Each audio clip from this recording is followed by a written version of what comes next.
ہماری زندگی بڑی قیمتی ہے، ایک ایک سانس بامقصد ہونا چاہیے، لیکن ہم اپنے وقت کو کس آوارگی کے ساتھ، کس بے دردی کے ساتھ گزارتے ہیں۔ حضرت امام شافعی کہتے ہیں کہ میں نے فقیروں سے 2 باتیں بڑی پتے کی سنی اور انہوں نے مجھے بڑا نفع دیا۔ یہ بہت بڑے بزرگ ہونے کے باوجود، اتنے بڑے عالم اور فقیہ ہونے کے باوجود، یہ درویشوں کی صحبت میں جا کے بیٹھتے تھے۔ حضرت امام احمد بن حنبل کو کسی نے دیکھا کہ حضرت بشر حافی کے پیچھے دوڑ رہے ہیں، تو کسی نے کہا اتنے بڑے امام ہو اور اتنے بڑے فقیہ ہو، اس فقیر سے کیا ڈھونڈتے ہو، بشر حافی سے کیا تلاش کرتے ہو؟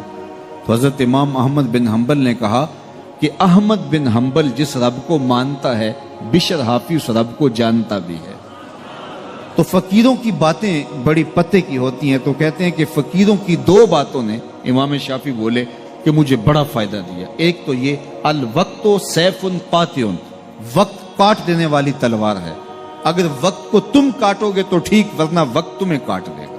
اب تمہاری مرضی ہے کہ وقت کے گھوڑے پہ تم سوار ہو کے اپنی مرضی سے وقت کو چلاؤ، یا پھر تم وقت کے رحم و کرم پہ ہو اور اس کی موجیں تمہیں جس سمت چاہیں بہا لے جائیں۔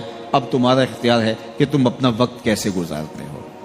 دوسری بات جس نے مجھے بڑا نفع دیا وہ یہ کہ اپنے آپ کو نیکی کے کاموں میں لگا دو، ورنہ نفس تمہیں برائی کے کاموں میں مشغول کر دے گا۔ اپنے ارد گرد تانا بانا ایسا بن لو، اپنے حالات ایسے بنا لو، اپنی دوستی ایسی وضع کر لو کہ تم نیکی کے ماحول میں رہو، ورنہ شیطان برائی کے اندر مبتلا کرنے میں دیر نہیں کرے گا اور نفس تمہیں جو ہے وہ شر میں مبتلا کر دے گا۔ تو فرمایا کہ کسی شخص کے اسلام کا حسن یہ ہے کہ وہ بے مقصد کاموں کو چھوڑ دے۔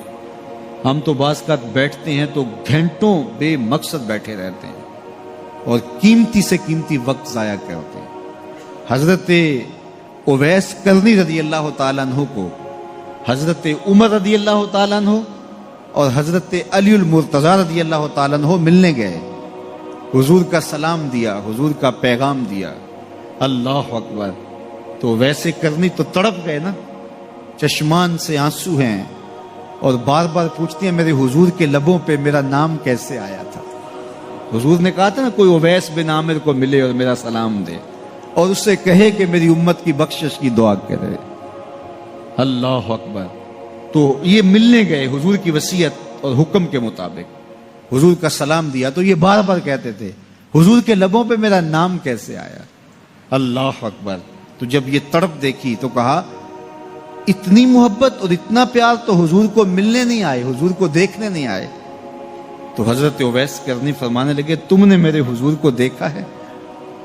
تو یہ خاموش ہو گئے، تو کہنے لگے میں نے نہیں نہ دیکھا تو مجھ سے پوچھ لو، تم پہلے بتاؤ کہ حضور کے ابرو جڑے ہوئے تھے یا کھلے ہوئے تھے؟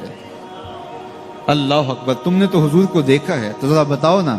پھر خود ہی فرمانے لگے جس نے نہیں دیکھا اس سے پوچھ لو۔ کہا کوئی قریب سے دیکھتا تو کھلے ہوئے نظر آتے، دور سے دیکھتا تو جڑے ہوئے نظر آتے۔